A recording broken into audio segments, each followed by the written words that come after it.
The Big 12 Experience, past and future rivalries edition of the Sports Gambling Podcast Network is brought to you by Underdog Fantasy. When you win up to 325 your entry with their new Pick 8 challenge, sign up today using that promo code TCESGPN to claim your special pick and first time deposit offer up to $250 bonus in cash.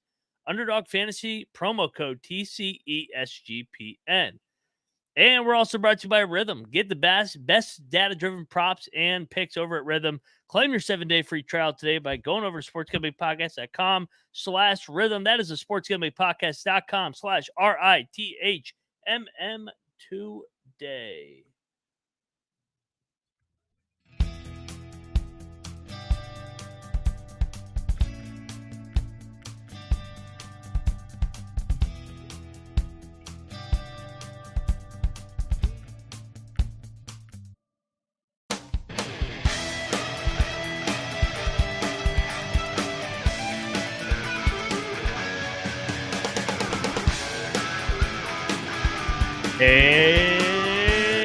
And welcome, everybody, to the Big 12 College Experience, part of the Sports Gambling Podcast Network.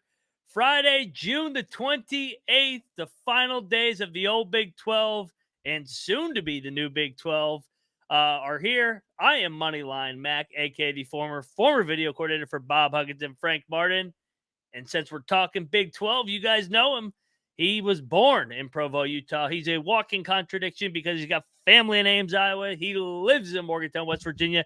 Co-host of the Ryan and Rush Show, Rambling Rush. What is up, my man? Tell you what, this episode on rivalries is very timely. After last night, I learned something big last night that apparently if a certain someone's a 6 handicap, I'm apparently a 3 handicap. So made me feel a lot better about my golf game last night. So hey, it's good time to be talking rivalries because we actually know what the number one is already.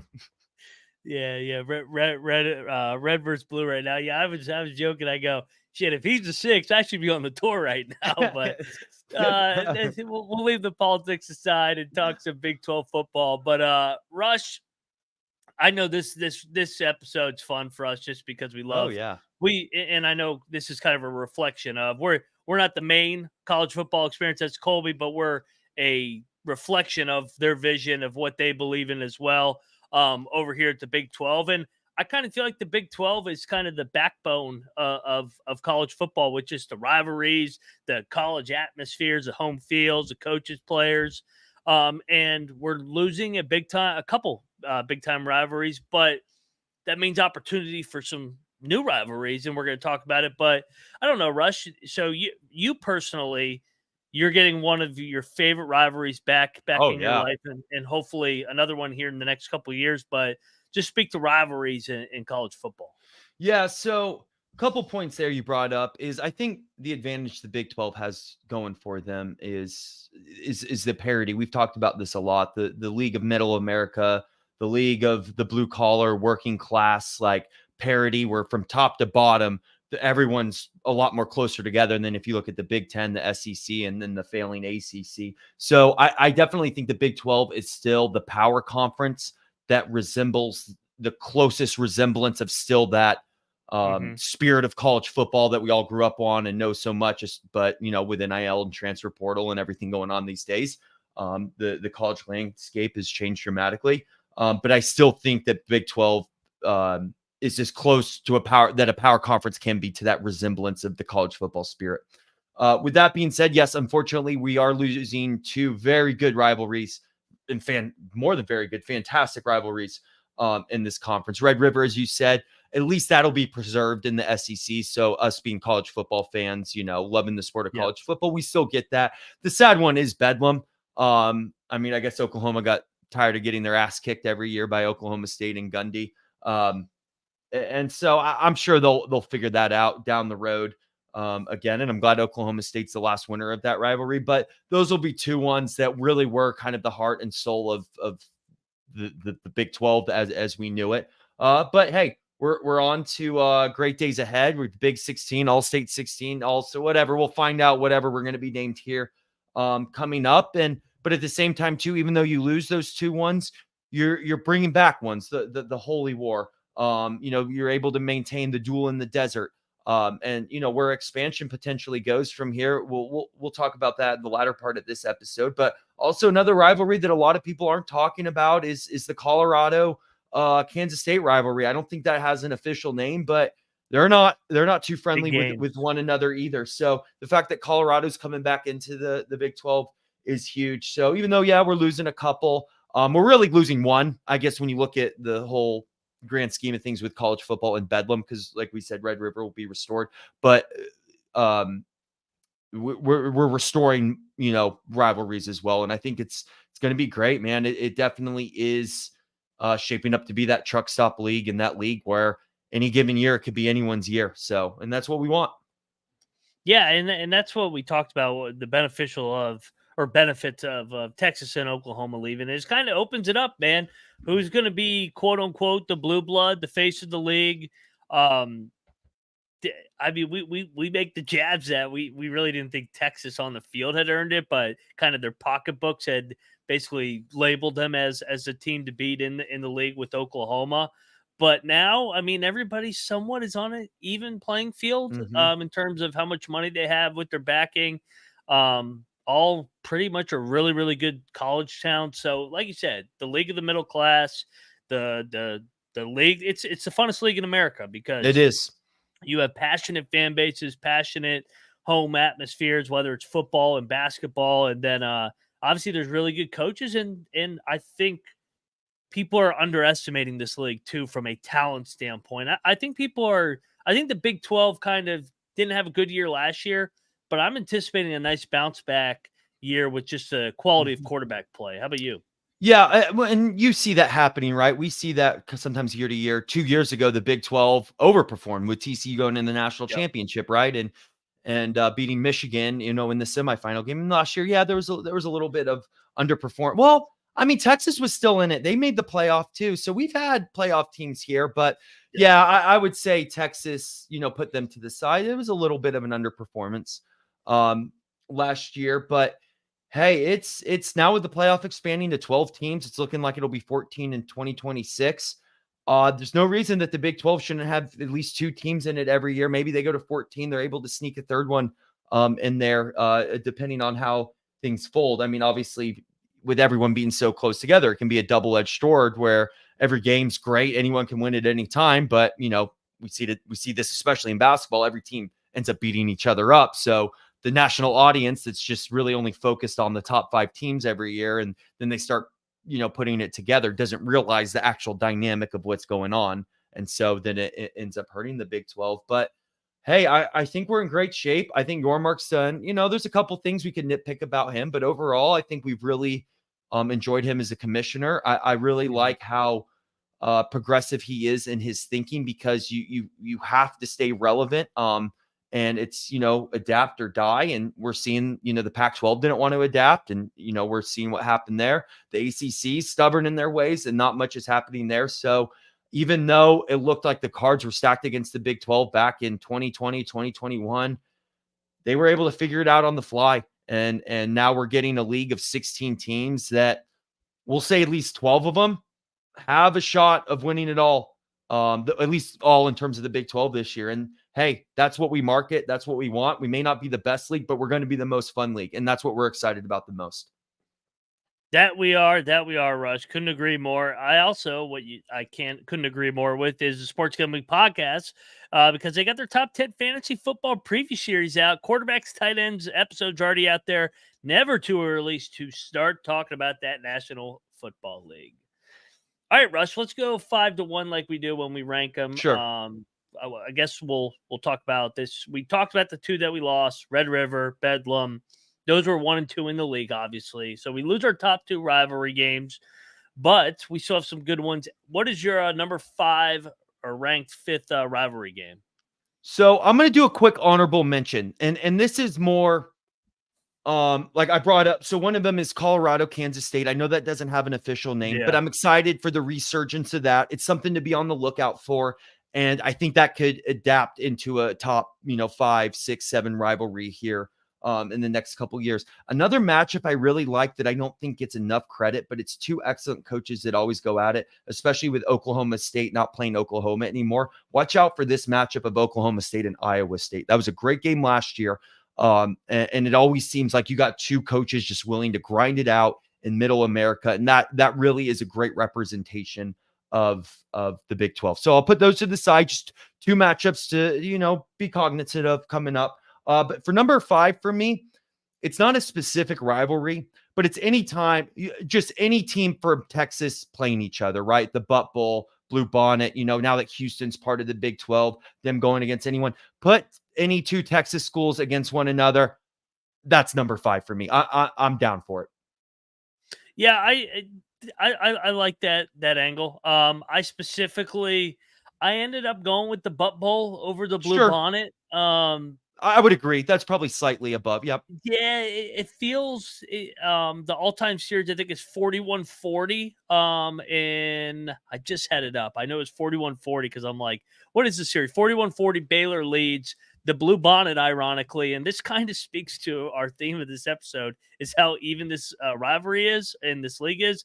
The Bluebonnet is 59-53. So like you kind of could say 5A, 5B with the Texas rivalries, like you said. And we're talking about Houston. They could work their way into maybe forming a rivalry with TCU and Baylor now that they're in this league. But I would probably say the Butt Bowl over Bluebonnet slightly, just because Texas Tech and Baylor have been in the Big 12 longer than TCU. But you also could make the argument for the Bluebonnet that they're closer because West Texas is way out there. And side note, TCU and Utah also, for honorable mention, have played some big games in the Mountain West era. So TCU, BYU, yeah. And I loved your K-State, Colorado. It's not really a rivalry, but you go look. There was national title implications, Big 12 title game implications in the 90s between those programs when Bill Snyder was coaching. So yeah, it's a rivalry. Yeah. Yeah. Butt Bowl, number 5 for me. I digress. No, I like it. And you brought up a good point before we go to number 4 too, is with the layout of the Big 12 now, right? You have some of these old Mountain West rivalries. You have some of these kind of old Pac-12 kind of, rivalries. You have some of the old American rivalries. So maybe they're not like the premier rivalries, but you do have storylines related to these teams playing each other in past conferences, bringing it to the Big 12 now. So definitely in terms of honorable mentions in games and matchups to look out for, think about if there's a history beyond the Big 12 for these schools. So I agree there. Number 4 for me is Duel in the Desert. And Ryan, something too with this new the Dust Bowl, right? Is with the new Big 12, you might have to change up my intro a little bit because my dad, even though he was born in Maine, when he was 12, he moved out to Lake Havasu, Arizona. That's where he went to high school and stuff too. So he thought about going to Arizona, but growing up, we'd go out there and visit my grandmother out there and stuff. I have like an Arizona basketball jersey here somewhere. I think I had an Arizona State shirt for a while too. So I really enjoy these Arizona schools when they go after it. They got a good history there, kind of one of those being born out in Utah, kind of a Western rivalry there. And we know Arizona's down and working their way to get back up. And this may be kind of more of a long-term rivalry to look forward to. But when Arizona State kind of gets it going again, and then obviously we know what Arizona is capable of, this is one of the protected ones too. This will be war when these teams get good again. I love the Dust Up Bowl. I don't call it the Duel of the Desert. I call it the Dust Up Bowl, baby. I love it. We were talking about last night. Well, yeah, this is the Dust Up Bowl right here, baby. I had that at number 3. Okay. So kind of sneak peek. You saw all the bullets out. It's kind of Arizona State and Arizona. They really haven't been really good at the same time. All-time series 51-44. So I had that at number 3. I'm rooting for them both to be really good at the same time so that we could have Big 12 implications with those two great schools. But yeah, I'm going to have to start in July 1, work some Tucson and Tempe. There you go. Yeah. Love Arizona. Great state, great fan bases. Welcome to the Big 12 here on Sunday night at midnight. My number 4, though, is the Sunflower Showdown, and it kind of was similar to the logic with Arizona State. believe it or not, KU actually leads the all-time series, 65-51.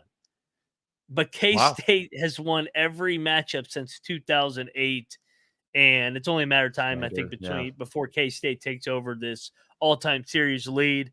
I just with how bad Kansas has been before Lance Leipold, it's hard to justify putting that into the top 3. So it's lost a lot of juice just because of Kansas. It's more of a basketball rivalry, in my opinion, because both schools have been really good. I know Kansas dominates K-State in basketball, but K-State has been able to at least hold their own competitively from the basketball aspect and pick them off in Manhattan here and there. So, yeah, I'm gonna go Sunflower Showdown at number 4, and then my Dust Bowl or our Dust Bowl Duel in the Desert at number 3. Where'd you go for number 3? Yeah, we just switched our 3 and 4. Okay. I'm with you with the Sunflower Showdown. I think the Sunflower Showdown now is going to be what Duel in the Desert is in 2 to 3 years from now.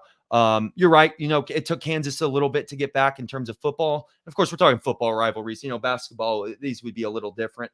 Yeah, you're right. It took Kansas a second. Before Snyder, Kansas State wasn't the Kansas State that we know today. Yeah. So these schools are kind of, no pun intended with the Sunflower, but late bloomers.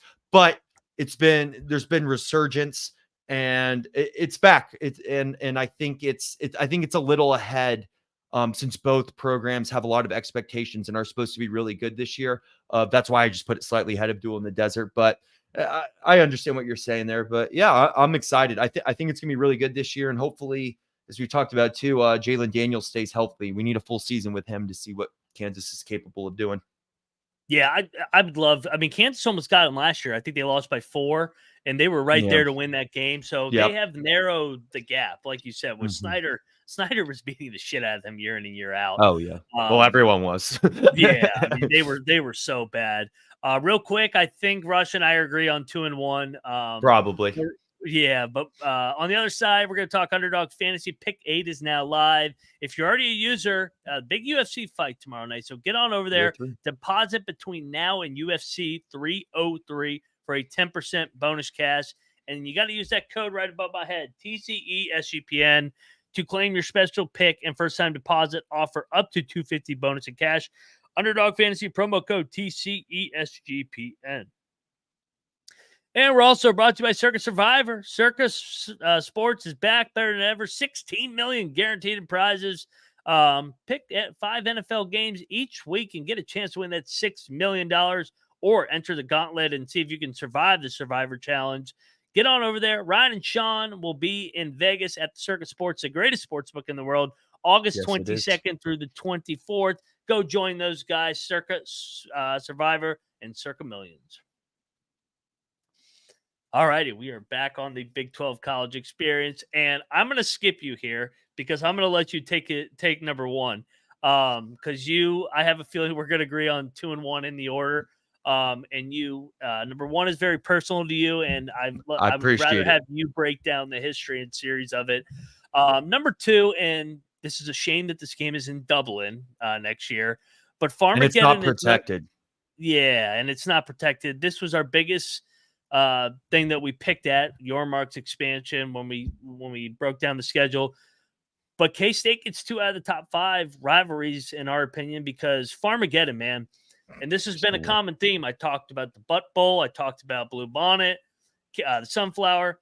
Iowa State leads K-State 53-50 all time. So, this is more just that Big 12, even it out, middle-class league where everybody just beats everybody up. And Iowa State was able to win in Manhattan last year. The year before that, K-State won in Ames 10-9. That was a great game.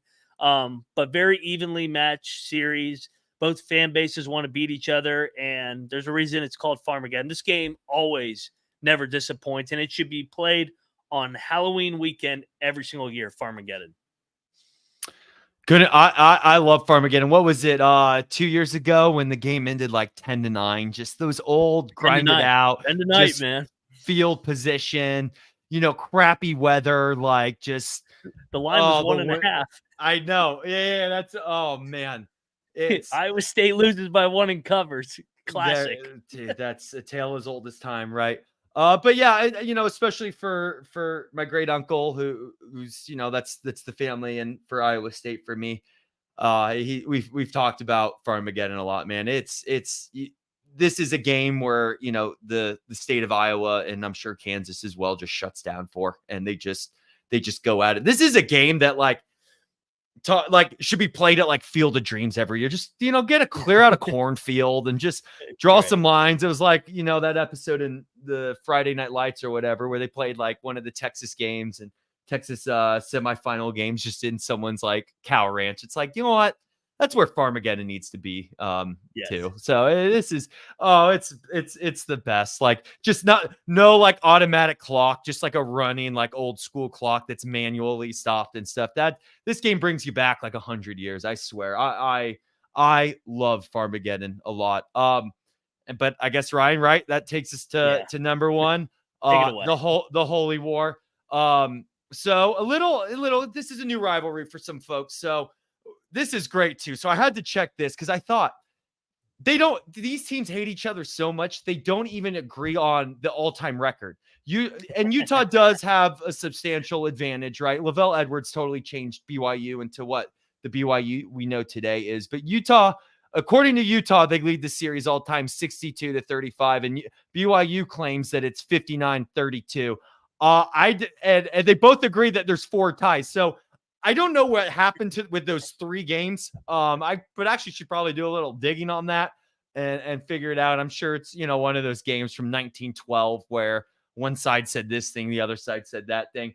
But anyway, yeah, I was born out in Utah, as we talk about, and dude, growing up and seeing this game, the state would just speaking of states shutting down, it's there was, if you're not a fan of these teams and you're finding Utah and these teams are playing, you'll never have hit the least amount of traffic in your life.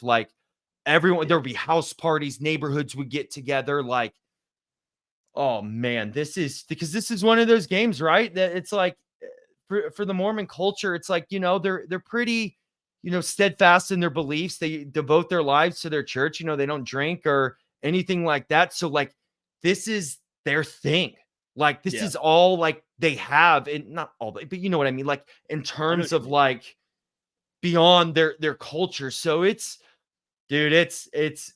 I am so excited for the Holy War to be back. I don't know how it's not Thanksgiving weekend, but November 9th, man, at least it's in November. Get that crisp air in Utah. Heck, you could see this game being a snowball one of these years. Actually, now that it's protected in the Big 12 and they're playing every year again, it's, I don't know when it will be, of course, but if you can get this game and it's snowing outside and in the, the Wasatch Front, nothing beats that scenery. Nothing. Yeah. And Rush, so you moved back from Utah, 2008, 2009 range? So I was born out there, lived there for 6 years, then moved to DC for kindergarten and that sort of thing. And then I moved back out there a year, last half of 8th grade. So all of 2008, I was back in Utah. Okay, because I got the all-time series here on the left, and I remember us being in high school, and you tell me, and I knew that they didn't like each other, but you're like, dude, you gotta watch the Holy War this weekend, and it was, I think, and I'm looking at the all-time series. Outside of 1 year, every game has been a one-possession game, basically.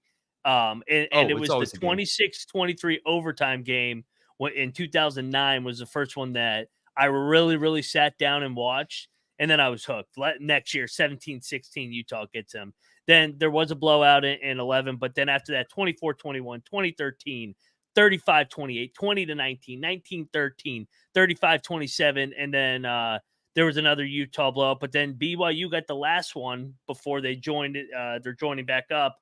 This, I'm telling you, man, if you don't know about this rivalry, circle November 9th. These two teams hate each other. It's a great game, and I know Utah fans are they will express their opinions. I'm glad they're in the league. I think this is great for the league to have these two brands on the national stage. And I hope that, and BYU is going to be a little bit down, it looks like this year, but I hope BYU gets to the point where this is Big 12 title implications year in and year out. So I'll tell you a great game is I wasn't sure if it was 06, 07. So it was 06. Yeah. Where BYU won 2. It was that I remember the call too. It was like John Beck, plenty of time. He's got to throw it. Like he was like, it was the red zone. It was the last play of the game, no matter what. And he's like, gets it in there, and it was just God catches it. And oh my gosh, that game was incredible, man. It's always a game. And it's something that, because right, these were Mountain West teams. It was out in Utah. Like until kind of like one benefit of, we talk about this modern day college football, it's become so much more available around the country for these different games. Like at one time, right, sports were just so regional, basically until like the mid to 2010s, where like a lot of these games end up becoming national. So, like we talked about, we went to high school together, so I was able to catch you up, but now it's a power game and people are kind of getting hip to it. It's always a grinded out game, man. And throw out the records. Throw the records out. Throw the stats out. It's a new season every year. When these two play. So I'm really excited that the rest of Big 12 Nation and I guess the rest of college football nation can really tune into this game again and really, just appreciate it. Absolutely. Could have said it better myself. And I would name off the series all time, but they can't even agree on it. That's so it's either 62-35 or 59-32 or whatever. Or something like that. It's I don't know. There's 3 games that went missing apparently. Gotta love the Utes and Cougs. Real quick, we'll talk about some future ones because we talked about the top 5 that are current. We're gonna talk about some future ones that we think could form over time, or maybe, hey, why don't these two have a rivalry, or could it form over time? So, but real quick, Rhythm. This episode is brought to you by Rhythm, best predictive analytics platform where you can use your experience to break down data scientists to help you build an algorithm and make AI-backed decision with your bet. So get on over there, sign up before college football gets here. Claim your 7-day free trial today by going over to sportsgamblingpodcast.com/rhythm. That is the sportsgamblingpodcast.com/RITHMM today. All right, we are back. So we agreed on the top 5. And I got a little bit of an update for you, Ryan. Sorry to interrupt, but I figured out the disputed origin, they said. The 2 schools disagreed on when the first game in the series was played. Utah claims the first game was in 1896 against Brigham Young Academy. BYU's athletic site shows the rivalry dates back to 22, but no earlier. They played 6 games between 1896 and 1898. So they played twice. And they claimed a 3-3 split. Utah claims these games, BYU doesn't. So we're not even in the 1912s. We're going to late 8. That's how much these guys hate each other, right? We had to go to Brigham Young Academy.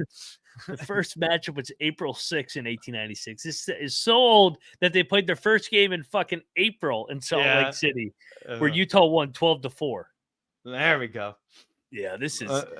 I'm fired up for November 9th. No, we don't need to play this game in April. We need to play this game in November. But like Rush said, all these games outside of Farmageddon's the only exception because you play the Sunflower at the end. All these rivalry games should be played on Thanksgiving weekend. This shit is not that hard, everybody. Well, I'd say that you play Farmageddon on Thanksgiving and play Sunflower as the secondary game. You could do that. Either way. I mean, sure, we accept it. Yeah. I agree. So, all right. The more I think about it, I kind of like Farmageddon at the end. I think I agree with you. And then you put the Sunflower on Halloween weekend. Yeah. So, all right, Russ, let's talk about some rivalries that could form. We talked about like a K-State Colorado. That's a renewed rivalry from those matchups in the 90s. Go look. I'm telling you, people, go look up the season history, the big games that they played in the 90s with Bill Snyder, those good Colorado teams with Cordell Stewart and company. Yeah, Bieniemy. I mean, there was Big 12 national title implications with those programs. What's a rivalry that you could see forming here with these new 16? The new 16. So I will say, bring it back to the West Virginia side of things. I could see West Virginia, Cincinnati going back to the Big East a little bit and how close we are there. I especially that game gets kind of later in the year, and we're a little cold on Cincinnati with Satterfield, but Cincinnati kind of gets it going again, like they had with like Brian Kelly or Fickle. Like Us in Cincinnati could definitely be one again. We talked about it pre-show that the team kind of hanging out there looking for someone is UCF. We'll talk about potentially what could come with the ACC here in a second, but I think UCF's a little bit of a tough one. Maybe Houston would be a good fit with them, like the Gulf of Mexico rivalry or something like that. And of course, they played in the American as well, and they've been both historically good and gone against each other. So I could see UCF and Houston being one. And then, like I said, put any of these old, BYU TCU's kind of one, Utah TCU, put any of these old Mountain West or American schools or, West Virginia, Cincinnati with the Big East ties there. Anyone that's had prior history, you brought up obviously Colorado, Kansas State. There's a case you could definitely make there. Yeah, I like all those. West Virginia leads the all-time series. Actually, I didn't believe this, 17-3 over Cincinnati. So we definitely have had their number. I did not realize that just because I thought it'd been more even. To keep my evenly matched all-time series with each other, Oklahoma State is looking for a rival, right? That's the team that's kind of UCF's obviously looking for a rival for other reasons. But that's more of a geography type. Yeah, Oklahoma State was stripped a big rival there. So was Texas Tech. Texas Tech hated fucking Texas, and Oklahoma State hated Oklahoma. What about a little guns up rivalry? Yeah, Oklahoma the State, guns up. Cowboys. You got the Red Raiders. All-time series 24-23 in Oklahoma State's favor is what I'm seeing. I think this could become a rivalry now. Yeah. Kind of both were stripped of something, beaten up on the top dog. And I think Texas Tech and Oklahoma State have a lot in common just from a culture, geographical with Lubbock and Stillwater, the way of life. You could throw Ames and Manhattan in there too, which is how their priorities in life. But I really like Oklahoma State and Texas Tech to potentially be a rivalry. I like that a lot. Yeah. And the trophy is like a real gun. You put blanks in there after the game. Everyone's like shooting it off. Whoever wins, dude, that'd be great. I hear Troy in the back of my head. I know he couldn't join us today. He said, "No, make it a real gun with real bullets. Just let it happen." But no, dude, I like that a lot. With Oklahoma State, my counter was the Oklahoma State Iowa State. I think that could be a good one. I know Iowa State has Kansas State, but Kansas State has two there, so you can. But I agree. I actually like that a lot. Oklahoma State, Texas Tech. That's a really good one. Yeah, they're similar programs. I mean, Oklahoma State's been more consistent because of Gundy and how sustainable he's been there at Oklahoma State, our guy. But Texas Tech has popped up here and there with Mike Leach and company. McGuire had a really good first year. I mean, hell, they still went to a bowl game last year with all those injuries. If Texas Tech could get things going with their NIL, because they care there, if they could pump out 8, 9, maybe 10 wins year in and year out, I could see this becoming the kind of the two dogs that were always trying to beat up on Big Brother, now trying to be the top dog in the league. What was I think it was 08, because I think I was out in Utah watching this. I think Crabtree was playing. Yeah, you had Texas Tech, Oklahoma State. Who was the other team? You had like a 3-way tie between. Was it Oklahoma? It was Texas with Colt McCoy, Oklahoma with Sam Bradford, Texas Tech, but Oklahoma State was like top 15. Yeah, they were 20. They were getting they just weren't as good as those other three. Yeah. That's right. There was like, oh my gosh, it was like everyone was beating each other. I mean, it's kind of what still goes on today. That was a great year. I agree. You could get Texas Tech and Oklahoma State fired up, going again. Do they play each other this year? Great question. They need to play every year. That's the game. OK State football schedule. You got to keep these like kind of original Big 8, Big 12 teams playing each other. I don't know if they play the. Oh yeah, they do. Second to Saturday. last. Yeah. Good. I like that. Yeah, play that game late. Yeah. What do you think about TCU? Obviously, we talked about the Bluebonnet with Baylor. Who is Houston most likely to become rivals with? I would ask you. Do you know what? The more I think about it, I think Houston, UCF could do a Gulf of Mexico, like the Gulf of Mexico rivalry or bowl, or, someone will figure out something creative to say. I actually think now that I think about it, because those two in the American were like going at each other a lot, and then of course Cincinnati in there too. But like, Yeah. I think something could form there.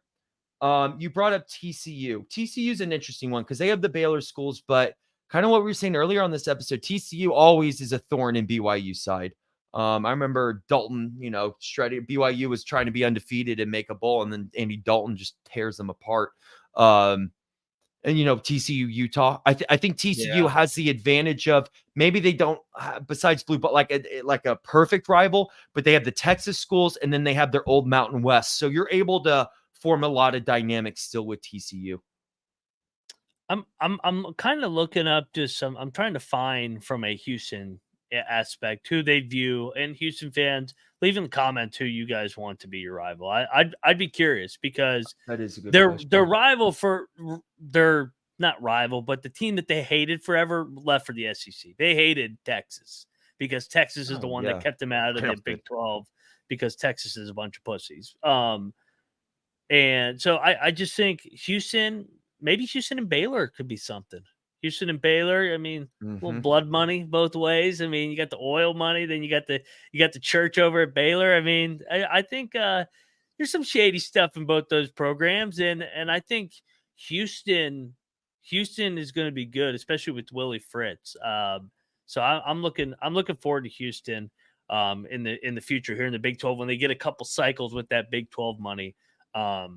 Yeah, obviously in basketball they rolled. So yeah, shout out to Tim Green in the chat. Let's go Mountaineers. Absolutely. Tim, we said Cincinnati's our rival for now. Obviously, the next wave of expansion will impact us drastically with our rivals. We potentially will be getting our two biggest rivals back. With Virginia Tech and Pitt, and the Black Diamond with Virginia Black Diamond, and then we're talking about too Louisville, West Virginia, and Louisville don't like each other. Louisville, Cincinnati would be fun every Louisville, year. Cincinnati would be great. The Satterfield Bowl, maybe NC State's, maybe because maybe SMU finds their way in there, and we talk about TCU. Maybe SMU, TCU makes it to the Big 12. Yep. So, especially if they do well in the ACC. I mean, it's another Texas school. I know you got two Dallas, but you could argue you got two Utah right in the Salt Lake market. I mean, Provo is not far from. I think it's 30 minutes.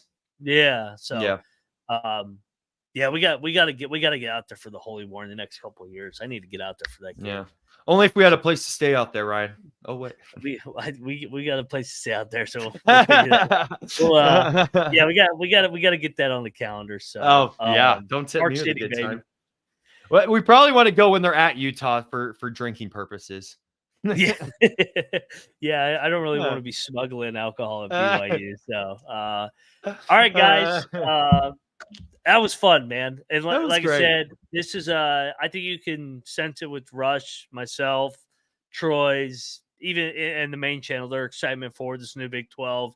Yes, it sucks losing Red River, it sucks losing Bedlam, but a lot of potential here with these new guys coming in and some rivalries, and it's the unknown is what makes this league so fun to cover on a weekly, yearly basis. And we'll talk about before basketball some new rivalries that can form here, like Kansas, Arizona. I mean, come on with the history of those two programs. But yeah, basketball schedule's out. Go check it out. Best league in the land on Hoops. Rush, anything you want to say before we get out of here for the weekend? No, guys, enjoy your weekend. Well, I guess we'll do an episode before 4th of July. But enjoy your July 4th time, everyone, and stay safe out there, but also have a great time. Appreciate your support as always. Yep, absolutely. And like I said, we launched this channel, less than a year ago now? Less than a year. After July 4th, July 4th, we launched, so we're approaching 1 year. Media days are the following week after 4th of July, I think like the 8th and 9th. So we'll be covering that as well. But we're excited, man. We're jacked up. This is the final weekend with Texas and Oklahoma, members of the Big 12. They officially go to the SEC over the weekend. And officially we welcome the Arizona Wildcats, Arizona State Sun Devils, the Colorado Buffaloes back. And, of course, our friends in Salt Lake, the Utah Utes. we look forward to having you guys in the Big 12 and whatever we're going to be called. So, guys, have a great weekend. Have a great 4th until we talk to you early next week. He is at Rambling Rush. I am at Moneyline_Mac. We are the College Experience, Big 12 College Experience, and we are out of here.